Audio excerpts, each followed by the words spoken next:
Hello, I'm Ollie and this is Criminolly, where I talk about crime, pulp, horror, that kind of thing. Today, classic horror, I want to talk to you about the book The Doll Who Ate His Mother by Ramsey Campbell.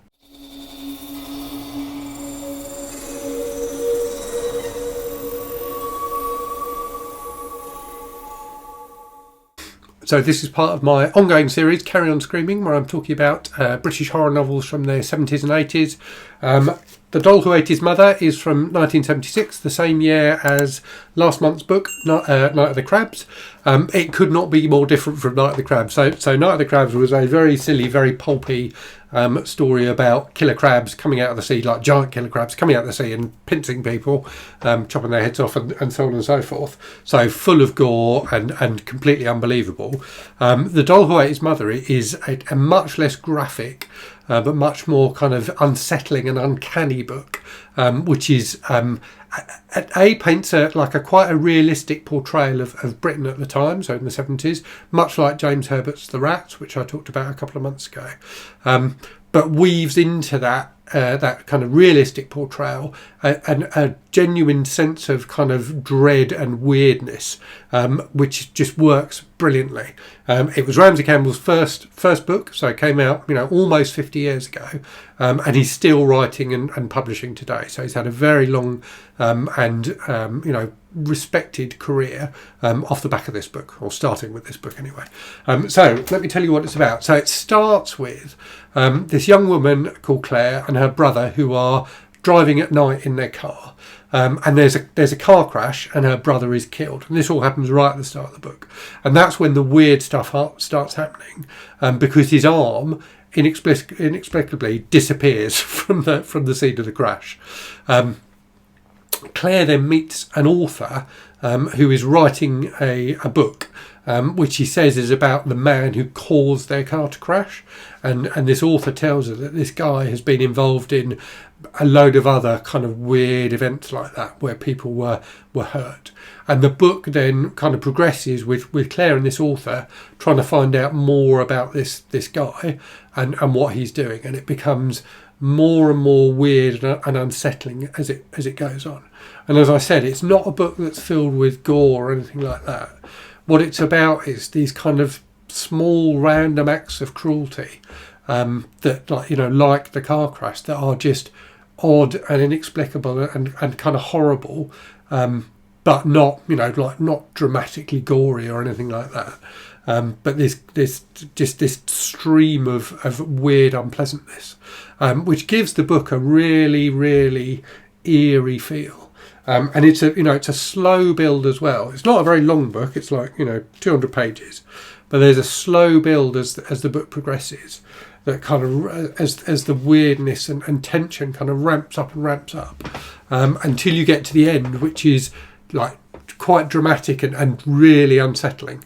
A very weird ending for a very weird book, but it all hangs together brilliantly. And a lot of Campbell's other books that I've read, I haven't read a huge amount of his work, but this is something that seems quite common for his work. Is just that sense of he has a connection with the parts of our brains that make us feel uncomfortable, but he doesn't need to resort to gore to get there, which is a great talent for a horror author to have. As I said, it's also got a really good sense of place. So I talked a couple of months ago about James Herbert's The Rats and talked about how I felt that gave a really interesting portrayal of kind of 70s London, kind of quite a rundown, grey, impoverished place.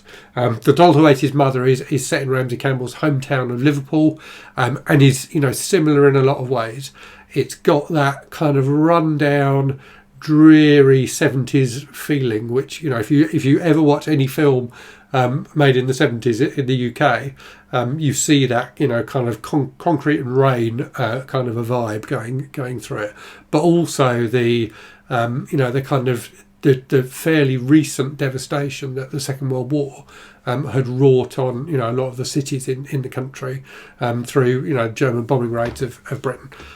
So you do see elements of that in The Doll Who Ate His Mother as well. So as I say, a completely different book than Night of the Crabs, but an equally a better book than Night of the Crabs, definitely. But I think as two books from the same year, they make quite a nice double act. Because Night of the Crabs is just fantastically, ridiculously violent and gory and just silly. Whereas this is much more about atmosphere and eeriness and the kind of slow gradual build up rather than giving the reader immediate gratification. So yeah, just a really interesting, chilling and enjoyable book. And I definitely recommend it. And Ramsey Campbell generally. I think he's a really interesting writer and one you don't really see talked about enough anymore. As I say, he's still writing, but he's not a big name in the same way that someone like James Herbert. James Herbert, I think, is the first name that springs to a lot of people's minds when they think about UK horror. And he was certainly... he was certainly the biggest British horror author in the 70s and 80s.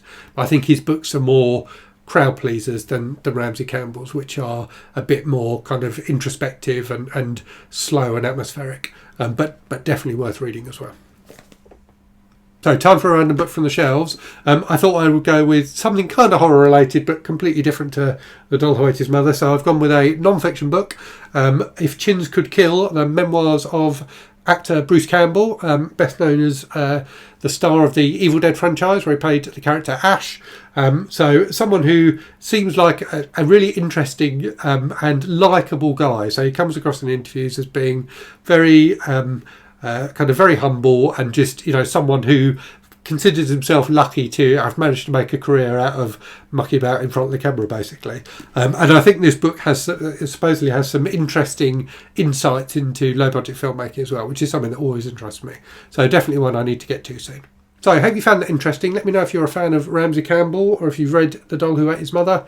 I will return next month with another 70s British horror novel for your delight. But until then, I will say thanks very much for watching. Hope you're safe and well out there. Hope you're reading good stuff. And I'll speak to you again very soon. Cheerio.